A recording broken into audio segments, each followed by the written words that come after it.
हाँ जी दोस्तों, अनप्लस लन पर आपका मैं दिल से स्वागत करता हूँ। अगर इस चैनल में पहली बार जुड़े हो तो इस चैनल को सब्सक्राइब कर लीजिए। आज हम बात करेंगे एक बहुत कॉमन टॉपिक जो शेयर होल्डर्स के लिए एक बहुत इंपॉर्टेंट टॉपिक है। हम कब शेयर खरीदें और कब बेचें, when to buy share and when to sell. Basically when to buy share, कब खरीदें हम।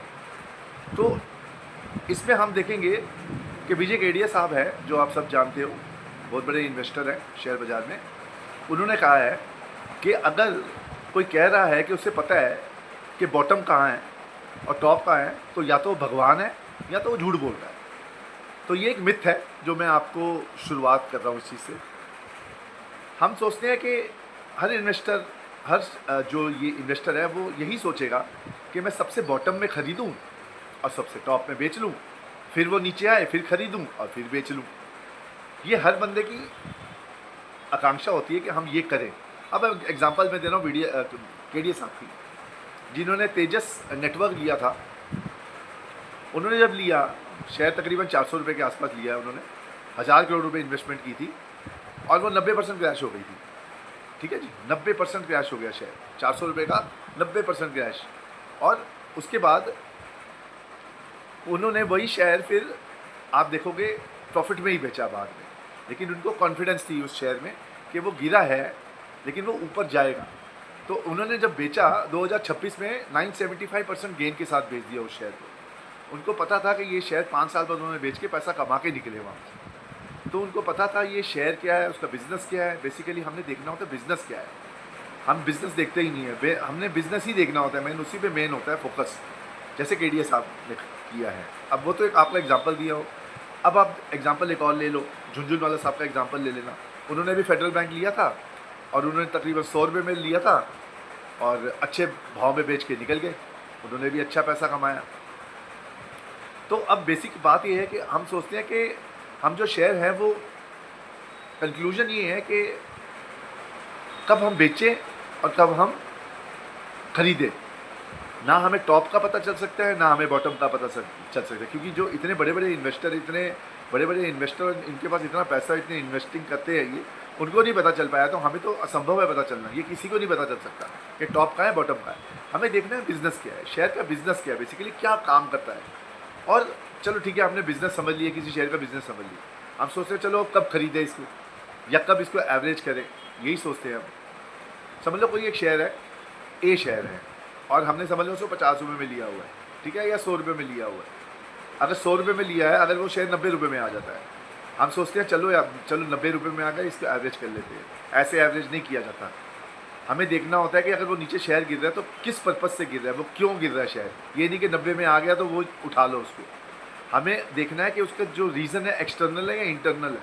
अगर इंटरनल का मतलब ये है कि शेयर के अंदर कोई प्रॉब्लम है, एक पर्टिकुलर शेयर के अंदर प्रॉब्लम है, एक सिंगल शेयर की, अगर कोई ए शेयर है, अगर वो पूरा इंडस्ट्री जैसे नीचे जा रही है उस कंपनी की। जैसे एक हमने खरीद लिया तेजस नेटवर्क, ठीक है जी, तेजस नेटवर्क का एग्जांपल ले लेते हैं। अगर पूरे तेजस नेटवर्क से जुड़े हुए सारे शेयर, या कोई केमिकल सेक्टर का हमने शेयर ले लिया, सारे केमिकल शेयर नीचे गिर रहे हैं, तो इसका मतलब जो प्रॉब्लम है वो एक्सटर्नल है, तो सारे नीचे गिर रहे हैं, तो उनमें से कोई बाउंस बैक करेगा।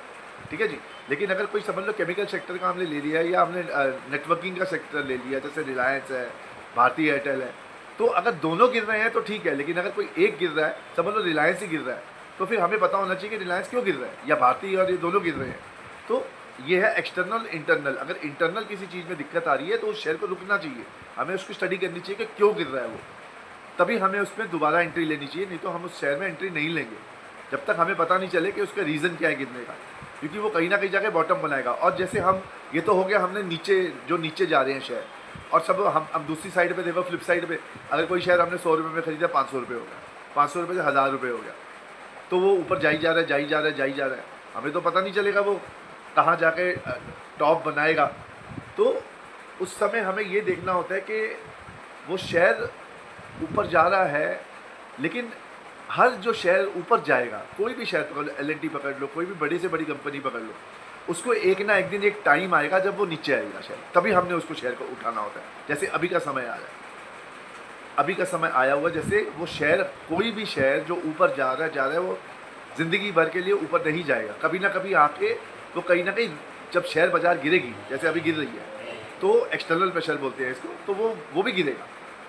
उसी समय होता है हमें उस शेयर में अगर हमने पैसा लगाना है तो उसको लगाएं उसमें पैसा, या तो होल्ड करके रखें वो शेयर को, आज नहीं तो कल हमें कमा के देगा वो। बस मैंने आपसे यही एक इन्फॉर्मेशन शेयर करनी थी कि कब बाई करें, कब सेल करें, और जो ऊपर जा रहे हैं उसको कब बाई करें। जब ऊपर जा रहा है कोई शेयर तो वेट करो, पेशेंस रखो, देखो कब मार्केट नीचे आ रही है। जैसे कोविड आई थी, जैसे अभी बाजार में ईरान का वॉर चल रहा है, अमेरिका अब नीचे आए हुए हैं, बड़े बड़े अच्छे शेयर है, उसको उठाने का टाइम है। या अगर वो कोई गिर रहा है तो उसके एक्सटर्नल रीज़न, इंटरनल रीज़न, ये दोनों देख के हमें डिसीजन लेने पड़ते हैं।